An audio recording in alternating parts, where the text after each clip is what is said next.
Langit kota sudah gelap gulita ketika Dila keluar dari gedung Fakultas Sastra. Jam menunjukkan pukul 21.47. Kuliah malam tentang teori feminisme berakhir lebih lama dari biasanya karena dosennya, Bu Ratna, terlalu semangat membahas kasus-kasus kekerasan berbasis gender. Ironis sekali, pikir Dila sambil menggendong ransel berwarna pastel. Malam ini justru dia harus pulang sendirian melewati jalan sepi yang terkenal rawan.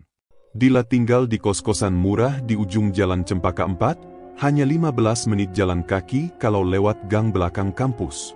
Biasanya ada teman sekamarnya, Nia, yang menunggu. Tapi malam ini Nia sedang demam, dan Dila tak ingin merepotkan siapa-siapa. "Aku bisa jaga diri sendiri," katanya pada cermin kamar mandi tadi sore, sambil mengikat rambut panjangnya jadi ponytail rapi. Wajahnya yang bulat dan lembut, dengan mata besar serta bibir kecil merona alami, memang sering membuat orang salah sangka. Dia terlihat jauh lebih muda dari usia 21 tahunnya. Sepatu kets putihnya berderit pelan di atas aspal retak. Lampu jalan kuning ke orangnya berkedip-kedip seperti akan mati. Dila memeluk jaket denimnya lebih erat. Angin malam membawa bau sampah dan solar dari truk-truk yang lelet melintas di ujung jalan raya. Earphone putih terpasang di telinganya, tapi dia hanya memutar suara ombak dari aplikasi meditasi, bukan lagu. Biar tetap waspada, begitu saran ayahnya dulu sebelum berangkat ke kota ini. Dia baru saja melewati warung makan yang sudah tutup ketika terdengar suara tawa serak dari gang sebelah kiri. Gang itu terkenal sebagai tempat mangkal preman-preman kecil yang suka memeras anak kos. Dila mempercepat langkah, tapi tawa itu malah semakin dekat. Nona manis, sendiriannya?" Suara itu datang dari Ari. Dia yang paling muda di antara kelima preman itu, berusia mungkin baru 24, tapi matanya sudah licik seperti rubah. Rambutnya dicat pirang keemasan, anting rantai menggantung di telinga kiri. Senyumnya tampak ramah, tapi Dila langsung merinding. "Oh, enggak apa-apa kok, Mas. Saya udah biasa lewat sini," jawab Dila cepat, suaranya tetap sopan tapi tegas. Dia mencoba melangkah lagi. Tiba-tiba dari belakang, tangan besar menepuk pundaknya pelan, tapi cukup membuat Dila tersentak. Dedi, pemimpin mereka. Tubuhnya tinggi dengan bahu lebar, tato ular kobra melilit dari leher sampai lengan kanan. Bau rokok kretek dan alkohol menyengat dari napasnya. "Jangan buru-buru dong, Dik. Malam-malam gini bahaya. Kami antar, gratis," katanya sambil tersenyum, memperlihatkan gigi kuningnya. Dila mundur setengah langkah. "Beneran gak usah, Mas. Rumah saya dekat kok, tinggal lurus terus belok kiri." Ronald, yang berdiri di samping Dedi, mengeluarkan suara mencibir. "Wah, sombong amat sih. Kami baik loh, cuma mau nganter celek cantik biar selamat." Dila mulai panik. Dia melirik ke arah jalan besar, kosong. Tak ada satupun motor atau mobil lewat. Hanya suara anjing menggonggong jauh di kejauhan. "Saya beneran bisa sendiri. Makasih ya," ucapnya lagi. Kali ini suaranya mulai bergetar. Yudi, yang paling pendiam dan bertubuh paling kekar, tiba-tiba melangkah ke depan dan berdiri tepat di belakang Dila, menutup jalan mundur. Tubuhnya seperti tembok beton. Dia tak bicara, hanya menatap Dila dengan mata kosong yang membuat bulu kuduk berdiri. Harry, yang sudah setengah mabuk, tertawa ngik-ngik sambil memegang botol bir. "Lihat tuh mukanya, bro. Merah banget. Malu ya ketemu cowok ganteng-ganteng kayak kami?" Ari mendekat lagi, kali ini jaraknya hanya setengah meter. "Jangan takut, cantik. Kami cuma mau ngobrol sebentar. Nama kamu siapa? Mahasiswi ya? Kuliah di mana?" Dila menelan ludah. "Saya, Dila. Fakultas Sastra. Maaf ya Mas, saya harus pulang, besok pagi ada ujian." "Oh Dila." Dedi mengulang namanya perlahan, seperti mencicipi. Nama yang manis. Cocok sama orangnya. Ronald mengeluarkan ponselnya, menyalakan lampu flash, dan menyinari wajah Dila dari dekat. Cahaya putih menyilaukan membuat Dila mengangkat tangan melindungi mata. Wah, beneran cakep banget. Kulitnya putih mulus, kayak orang kota besar. Beda sama cewek-cewek kampung sini, komentar Ronald sambil menggerakkan lampu dari atas sampai bawah, seolah memindai barang dagangan. Dila mulai mundur lagi, tapi punggungnya sudah menabrak dada Yudi yang diam seperti patung. Napas Yudi terasa panas di tengkuknya. Tolong, saya benar-benar harus pulang. Suara Dila sekarang hampir menangis. Dedi mengangkat tangan, memberi isyarat pada yang lain. Dalam sekejap, suasana berubah. Senyum ramah palsu itu lenyap dari wajah mereka. Sayang sekali, ujar Dedi dingin. Kamu terlambat sadar kalau malam ini kamu salah pilih jalan. Sebelum Dila sempat berteriak, tangan kanan Ronald sudah menutup mulutnya dengan kuat. Bau asap rokok dan keringat menyesakkan hidung. Ari dengan cepat merampas ransel Dila, membongkarnya sebentar, hanya buku, pulpen, dan dompet tipis, lalu melemparnya ke selokan. Yudi mengangkat tubuh Dila dengan satu tangan saja, seperti mengangkat boneka kain. Kaki Dila menggapai-gapai di udara, sepatu ketsnya terlepas satu, jatuh ke aspal. Tenang, Dick. Jangan ribut. Nanti malah cepat capek, bisik Harry sambil tertawa parau. Mereka menyeretnya masuk ke gang yang lebih dalam, ke arah gudang tua bekas pabrik tekstil yang sudah lama tutup. Pintu besi berkarat berderit mengerikan saat Dedi membukanya. Di dalam, bau debu, karat, dan sesuatu yang busuk menyengat hidung. Dila masih berusaha menjerit, tapi suara hanya keluar sebagai dengung tertahan di balik telapak tangan Ronald. Air matanya sudah mengalir deras, membasahi jari-jari kasar itu. Masuk, perintah Dedi singkat. Yudi melempar Dila ke lantai beton yang tingginya seperti es. Tubuh kecilnya terhuyung, lututnya teriris karat, darah merah segar langsung menetes. Pintu besi ditutup keras. Bunyinya bergema seperti palu hakim yang memutuskan vonis mati. Malam itu, di gudang tua yang terlupakan, neraka pribadi Dila baru saja dimulai. Pintu besi gudang tua itu baru saja ditutup dengan bunyi dentang keras yang menggema seperti palu godam. Cahaya lampu neon tunggal yang masih hidup berkedip-kedip di langit-langit, membuat bayangan 5 lelaki itu tampak seperti raksasa yang siap mencabik mangsa. Bau oli mesin tua, tikus mati, dan urin kucing liar bercampur menjadi satu, menusuk hidung Dila yang masih terengah-engah di lantai beton. Dila mencoba merangkak mundur, lututnya berdarah karena teriris besi berkarat. Napasnya tersengal. Tolong, lepaskan saya janji nggak bilang siapa-siapa. Dedi hanya tersenyum, senyum yang tidak sampai ke mata. Dia melepas jaket kulit lusuhnya perlahan, melemparkannya ke sudut. Sayang sekali, Dila. Kamu sudah masuk kandang macan sekarang. Ronald berjongkok di depan Dila, jari telunjuknya mengusap pipi basah itu. Jangan nangis dong, nanti make up luntur, candanya, padahal Dila sama sekali tidak memakai riasan apapun. Kamu tahu nggak, dari tadi aku udah bayangin muka polos kamu ini berubah jadi ketakutan. Ternyata lebih cantik dari bayangan. Dila menepis tangan Ronald dengan lemah. Jangan sentuh saya. Yudi yang selama ini diam tiba-tiba melangkah maju. Dengan satu gerakan cepat, dia merenggut tali ransel yang masih melingkar di bahu Dila, lalu memutarnya menjadi ikatan kasar di pergelangan tangan gadis itu. Tali nilon menggigit kulit putihnya hingga memerah. Kalau kamu bergerak lagi, aku patahkan jari kamu satu-satu, ancam Yudi dengan suara datar, seolah sedang membaca daftar belanja. Harry sudah tidak sabar. Botol bir di tangannya dia pecahkan di dinding, meninggalkan sisa cairan coklat berbusa mengalir ke lantai. Ayo mulai, Didi. Gue udah nggak tahan lihat badannya yang mungil ini. Ari, yang paling tenang di antara mereka, mengeluarkan pisau lipat dari saku belakang celana. Bilahnya berkilau dingin di bawah lampu neon. Dia mendekat, menempelkan ujung pisau tepat di bawah dagu Dila, memaksa gadis itu mendongak. Lihat baik-baik, bisik Ari lembut, hampir penuh kasih sayang. Kamu cantik sekali kalau takut. Mata kamu besar, bulat, kayak anak rusa yang tahu dia bakal disembelih. Dila gemetar hebat. Air mata jatuh tanpa suara lagi. Saya masih perawan, tolong, saya mohon.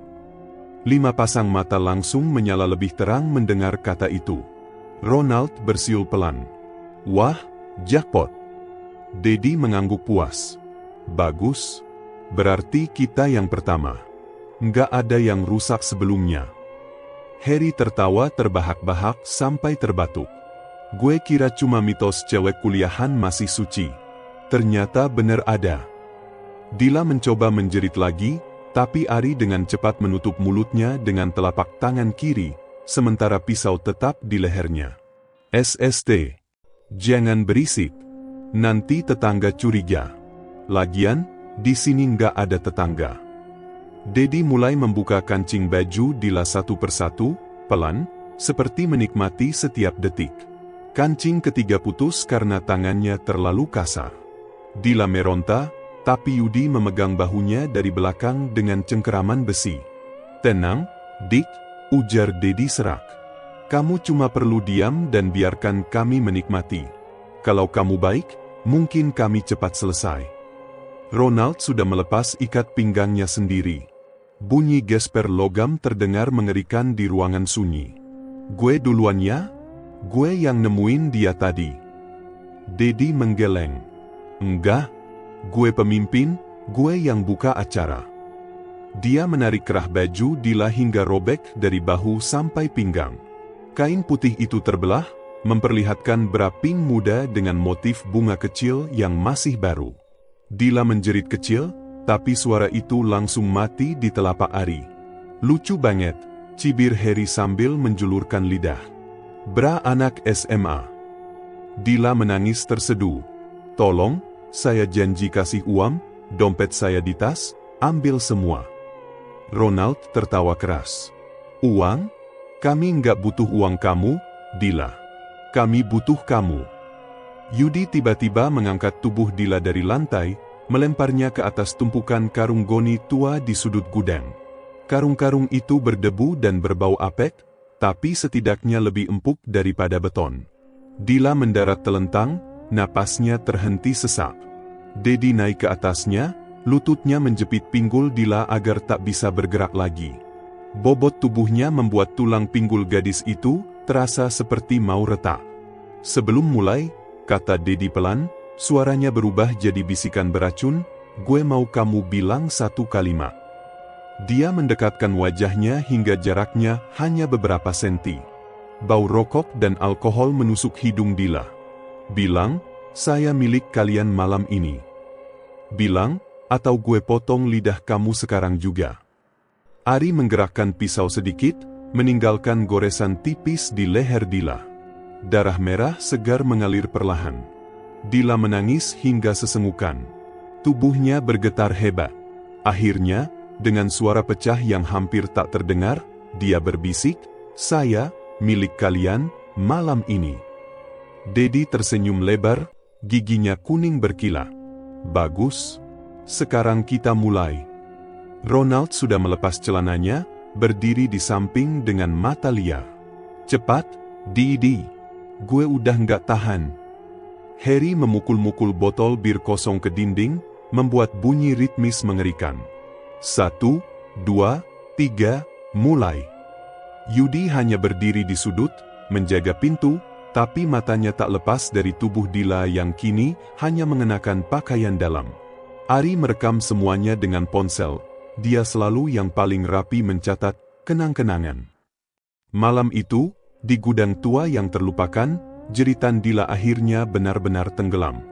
Hanya tawa mereka yang bergema, keras, kasar, dan tak berperasaan, berganti-ganti, bergantian, hingga gadis itu tak lagi mampu membedakan mana suara manusia dan mana suara setan.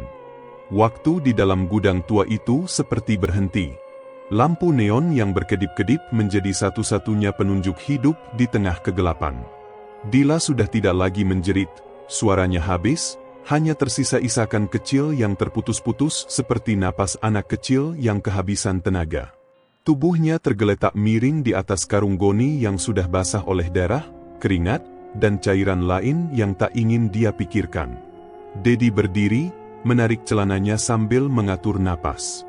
Wajahnya merah, keringat menetes dari dagu. Dia meludah ke lantai, tepat di samping wajah Dila.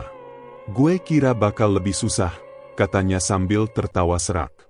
"Ternyata cuma gitu doang." Ronald masih berada di atas tubuh Dila, gerakannya lambat dan penuh kesombongan. Dia memegang dagu gadis itu, memaksa mata yang kosong menatapnya. "Lihat aku," bisiknya, suara berat penuh nafsu.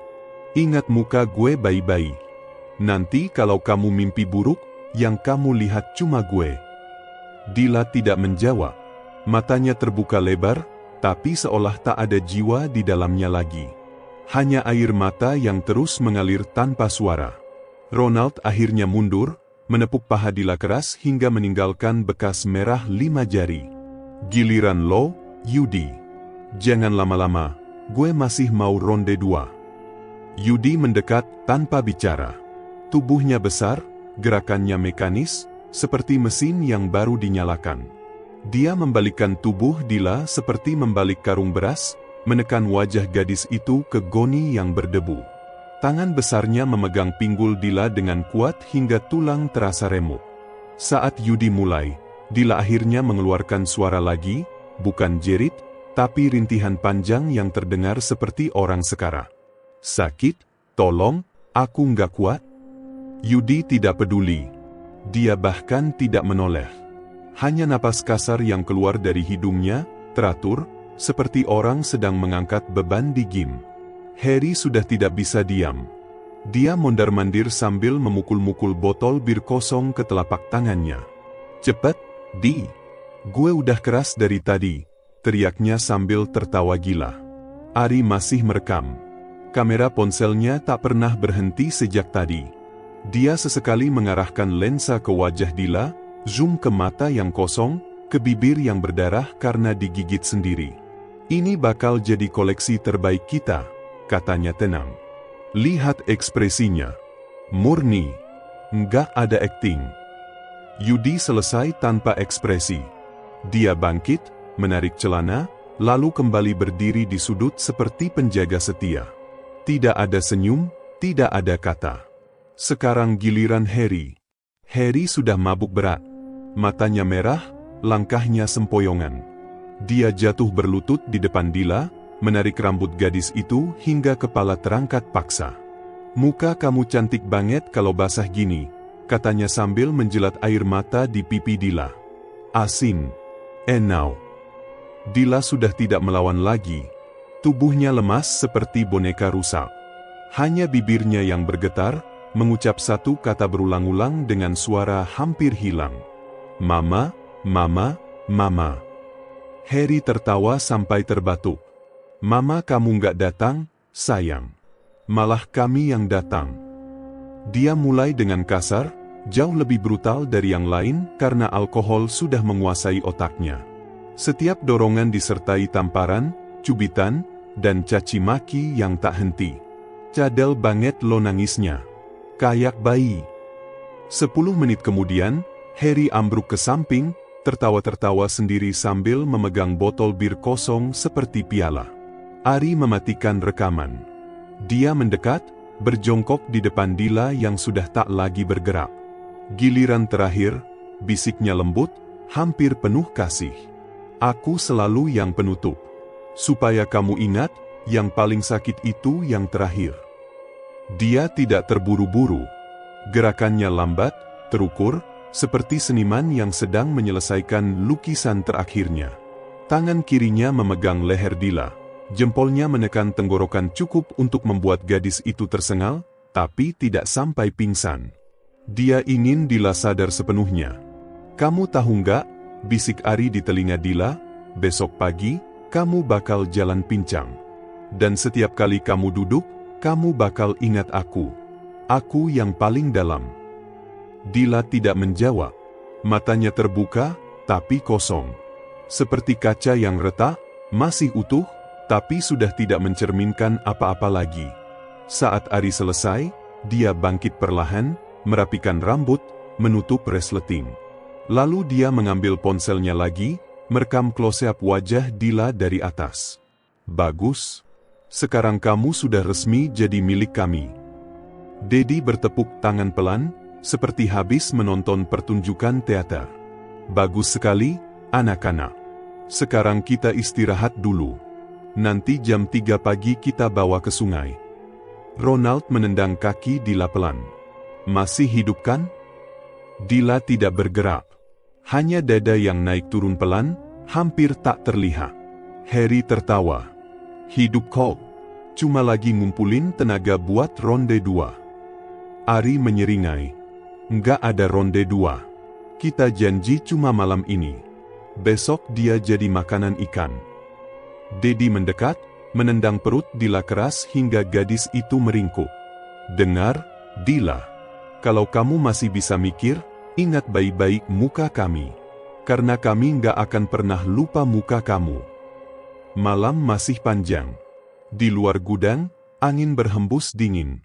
Di dalam, hanya ada napas 5 lelaki dan isakan kecil yang semakin melemah dari seorang gadis yang tadinya hanya ingin pulang ke kos. Pukul 2.58 dini hari. Gudang tua itu sudah sunyi, hanya terdengar suara tetesan air dari atap bocor dan napas berat 5 lelaki yang baru puas. Dila tergeletak di sudut, telanjang, tubuhnya penuh memar ungu dan goresan kuku. Rambutnya yang dulu terikat rapi kini menempel di wajah dan leher bercampur darah kering dan air mata. Napasnya tersengal sangat pelan, hampir tak terdengar. Dedi menyalakan rokok kretek terakhir, menghisap dalam-dalam. Waktunya bersih-bersih, katanya sambil menghembuskan asap ke arah tubuh Dila. Cari karung. Ronald dan Harry bergerak ke sudut gudang, menyeret 2 karung goni besar yang sudah lapuk. Bau apek dan jamur langsung menyebar.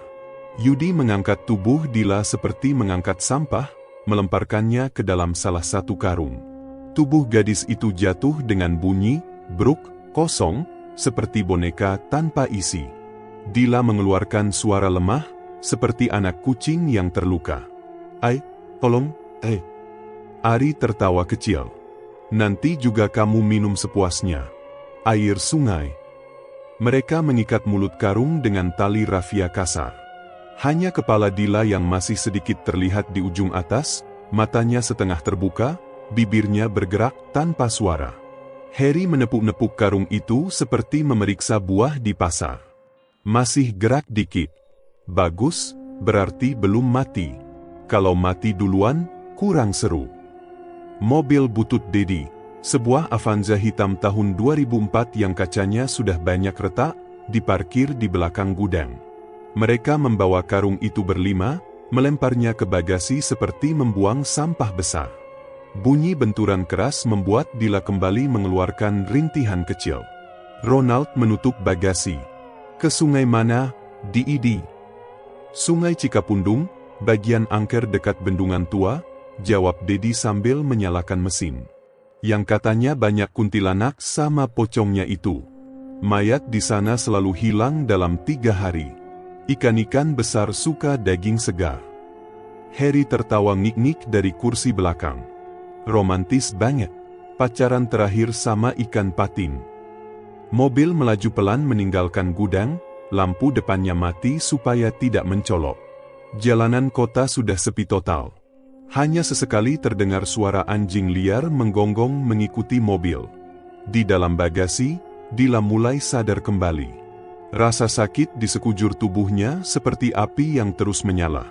Dia mencoba bergerak, tapi tali rafia menggigit pergelangan tangan dan kakinya. Bau karung goni dan darah sendiri membuatnya mual. Dia menangis lagi, tapi kali ini tanpa suara.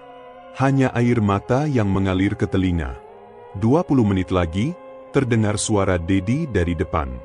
"Jangan sampai ketiduran, nanti ketinggalan momen." Ari memutar musik dangdut keras-keras dari speaker ponsel. Lagu, "Termiskin di Dunia," menggema di kabin mobil, seolah menertawakan nasib Dila. Akhirnya mobil berhenti di tepi jalan tanah menurun, dekat jembatan tua yang sudah ditutup pelis lain sejak 2 tahun lalu. Sungai Cikapundung mengalir deras di bawah, airnya hitam pekat, bergoyang-goyang seperti minyak. Kabut tipis menyelimuti permukaan, dan bau lumpur busuk menyengat. Mereka membuka bagasi. Angin malam menusuk tulang. Ronald dan Yudi mengangkat karung itu, meletakkannya di pinggir tebing yang curam. Dedi menyalakan senter ponsel, mengarahkannya ke wajah Dila yang masih terlihat di ujung karung. "Masih sadar?" tanyanya sambil tersenyum. Dila membuka mata perlahan. Pupilnya melebar ketakutan. "Tolong, jangan, saya janji nggak bilang siapa-siapa, saya mau pulang." Dedi mengelus pipi Dila dengan punggung tangan. "Pulang? Kamu sudah di rumah baru sekarang. Rumah abadi." Harry menendang karung itu pelan hingga bergoyang di tepi tebing. "Hayo, siapa yang lempar duluan?" Ronald mengangkat tangan. Gue yang nemuin, gue yang tutup." Dia dan Yudi mengayun karung itu. 1, 2, 3. Karung terbang ke udara, berputar sekali, lalu jatuh dengan bunyi keras ke air hitam. Ada cipratan besar, lalu karung tenggelam perlahan. Gelembung-gelembung udara naik ke permukaan beberapa detik, kemudian lenyap. Dila merasakan air dingin masuk ke hidung dan mulutnya. Dia berusaha menjerit, tapi hanya keluar gelembung. Tubuhnya terikat, tak bisa berenang. Air sungai yang keruh dan beracun itu langsung mengisi paru-parunya. Rasa sakit di sekujur tubuhnya tiba-tiba hilang, digantikan dingin yang anehnya menenangkan. Di atas tebing, kelima lelaki itu berdiri menonton. "Lama banget gelembungnya," kata Harry sambil menguap. "Biasanya langsung tenggelam." Ari masih merekam dengan ponsel. "Biarin. Ini ending yang bagus. Slow motion." Tiba-tiba, dari dalam air muncul suara aneh. Bukan suara manusia, tapi seperti tangisan bayi yang terdistorsi, bercampur deru air. Kabut semakin tebal. Lampu senter Dedi tiba-tiba mati sendiri. Apa itu?" Ronald mundur selangkah. Angin tiba-tiba berubah arah, membawa bau amis dan darah segar. Sesuatu yang putih samar-samar terlihat di permukaan air, bergerak melawan arus, mendekati tepi. Yudi yang biasanya tak bicara tiba-tiba berkata dengan suara pelan, "Kita pergi sekarang." Dedi masih mencoba keras kepala.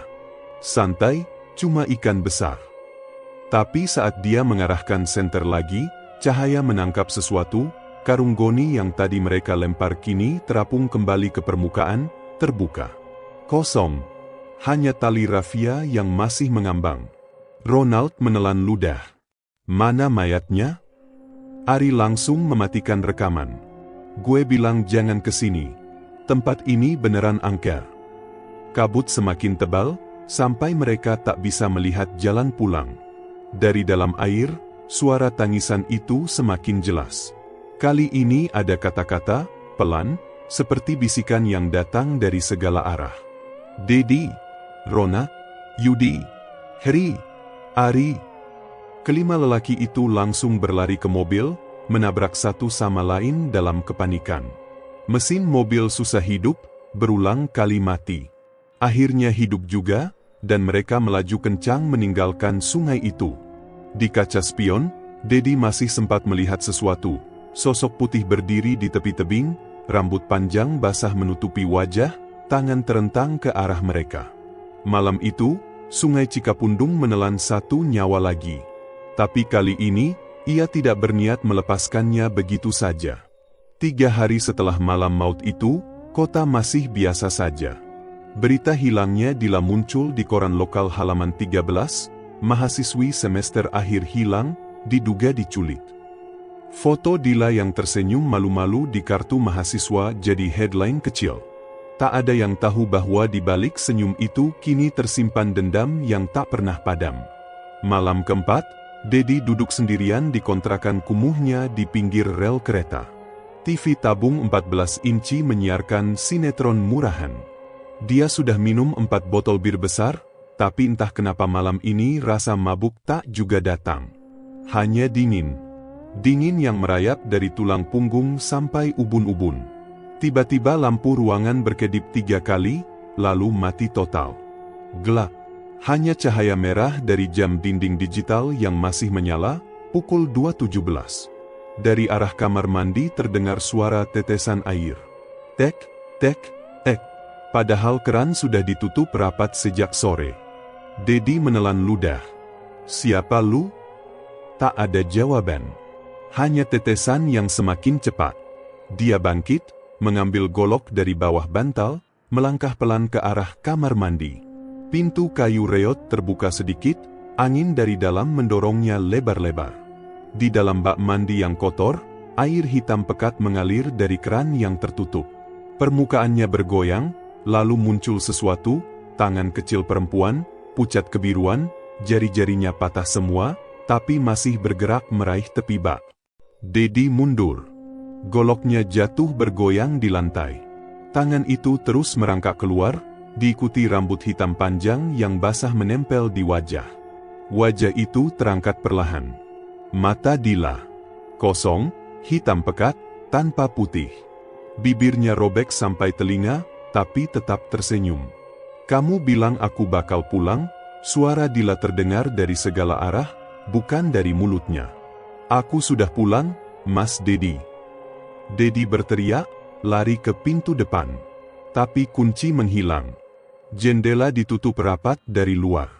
Dari celah pintu, air hitam sungai mulai merembes masuk, membawa bau lumpur dan bangkai. Dia terpojok di sudut ruangan. Sosok Dila berdiri di depannya, tubuhnya telanjang, penuh memar dan luka yang masih mengucurkan air sungai. Setiap langkahnya meninggalkan jejak air dan darah. Giliranmu yang pertama, bisiknya. Suaranya lembut, seperti dulu saat meminta tolong di gang. Dedi mencoba menusuk dengan golok, tapi bilahnya menembus tubuh Dila seperti menusuk asap. Tangan dingin itu meraih lehernya, menekan perlahan. Napas Dedi tersengal. Dia merasakan air sungai mengalir masuk ke paru-parunya, meski dia masih di ruangan kering. Pagi harinya, tetangga menemukan Dedi mengambang di bak mandi yang hanya berisi setengah ember air. Matanya terbuka lebar, mulut penuh lumpur hitam. Di dinding kamar mandi, tertulis dengan darah, 1 dari 5. Malam berikutnya, Ronald sedang tidur di kosannya yang bau ganja.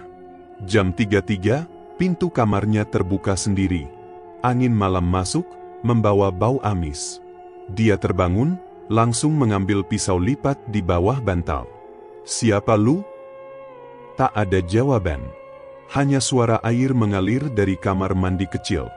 Ronald melangkah, menyalakan lampu. Kosong. Tapi di cermin, bayangannya bukan dirinya sendiri. Yang berdiri di sana adalah Dila, berdiri tepat di belakangnya, tangan di bahu Ronald. Ronald menoleh cepat. Tak ada siapa-siapa. Di cermin, Dila tersenyum. Kamu suka merekam, kan? Ponsel Ronald di meja tiba-tiba hidup sendiri. Video yang direkam hari malam itu mulai diputar otomatis, volume maksimal. Jeritan Dila menggema di ruangan sempit. Ronald menutup telinga, tapi suara tetap masuk ke kepalanya. Dia melihat bayangan Dila di setiap sudut ruangan, ratusan, ribuan, semua menatapnya dengan mata kosong. Dia lari ke balkon lantai 3, naik ke pagar. Pergi semua. Di bawah, Dila berdiri di trotoar, menengadah. Ayo, Mas Ronald. Lompat. Aku tangkap. Ronald melompat. Tubuhnya jatuh tepat di atas pagar besi runcing pagar kos. Darah mengucur deras. Saat polisi datang, ponselnya masih memutar video itu, berulang-ulang, sampai baterai habis. Di layar terakhir, sebelum mati, muncul tulisan, 2 dari 5. Yudi mati 2 malam kemudian. Dia sedang mengendarai motor bututnya pulang dari warung remang-remang. Jam 1.11, di jalan sepi dekat rel kereta, motornya mati mendadak. Yudi turun, menendang-nendang motor. Sialan! Tiba-tiba lampu depan motor menyala sendiri, tapi bukan menerangi jalan. Cahayanya mengarah ke samping, ke arah parit kecil yang penuh air hitam. Di dalam parit, Dila duduk, Rambutnya menutupi wajah. Dia mengangkat kepala perlahan. Yudi langsung lari. Tapi kakinya seperti terikat tali tak terlihat. Dia jatuh tersungkur. Dila merangkak keluar dari parit, tubuhnya bergerak patah-patah seperti boneka rusak. Setiap kali dia merangkak, tulang-tulangnya berderit keras. Yudi mencoba bangun, tapi kaki Dila sudah menginjak dadanya. Kekuatan gadis kecil itu kini seperti truk. Tulang rusuk Yudi remuk satu persatu. Dia mencoba bicara, tapi hanya darah yang keluar. Dila menunduk, bibirnya hampir menyentuh telinga Yudi. Kamu yang paling kuat, ya? Tapi tetap tak bisa lari. Pagi harinya, tubuh Yudi ditemukan tergantung di tiang listrik, tali rafia yang sama yang dulu mengikat Dila melilit lehernya. Di dadanya tertulis dengan pisau, 3 dari 5. Harry mati di dalam penjara sementara.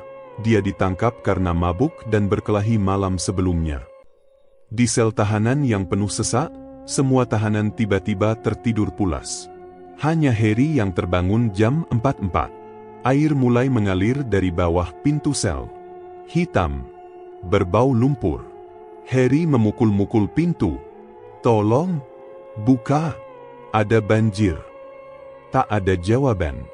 Air sudah setinggi lutut, pinggang, dada. Dari dalam air, tangan Dila muncul, meraih kakinya, menariknya ke bawah. Harry berteriak sampai suaranya habis. Saat polisi membuka sel pagi hari, air sudah lenyap. Hanya Harry yang mengambang di lantai, mulut penuh lumpur, mata terbuka lebar. Di dinding sel tertulis, 4 dari 5. Ari adalah yang terakhir. Dia sudah kabur ke kampung halaman di ujung Jawa Timur, bersembunyi di rumah neneknya yang sepi. Malam terakhir tahun itu, jam 23.59, dia duduk di teras sambil memandang sawah gelap. Angin membawa suara air mengalir. Padahal sawah sedang kering. Ari menoleh. Di ujung pematang, Dila berdiri. Gaun putih basah menempel di tubuhnya, rambut menutupi wajah. Ari lari masuk rumah, mengunci semua pintu dan jendela. Dia mengambil parang, duduk di tengah ruangan, berdoa dengan suara gemetar. Tepat tengah malam, semua lampu padam. Di kegelapan total, dia mendengar suara Dila dari dalam rumah. Aku sudah di dalam, Mas Ari. Ari menyalakan lampu ponsel. Dila berdiri di depannya, tersenyum. Video terakhir kamu, aku suka endingnya. Parang jatuh dari tangan Ari. Dia menangis seperti anak kecil. Aku minta maaf, aku cuma ikut-ikutan, tolong. Dila mendekat, jari dinginnya menyentuh pipi Ari. Maaf tidak cukup. Pagi harinya, nenek Ari menemukan cucunya tergantung di pohon mangga belakang rumah. Lidahnya terjulur panjang, mata terbuka. Di dadanya terukir, 5 dari 5. Sejak malam itu, Sungai Cikapundung kembali sunyi. Tak ada lagi karung mengambang. Tak ada lagi gelembung. Hanya sesekali, pada malam tanpa bulan, orang-orang yang lewat jembatan tua itu mendengar suara gadis kecil bernyanyi pelan. Nina Bobo, Nina Bobo. Kalau tidak Bobo, digigit Dila. Dan di bawah jembatan, air hitam bergoyang pelan, seolah tersenyum.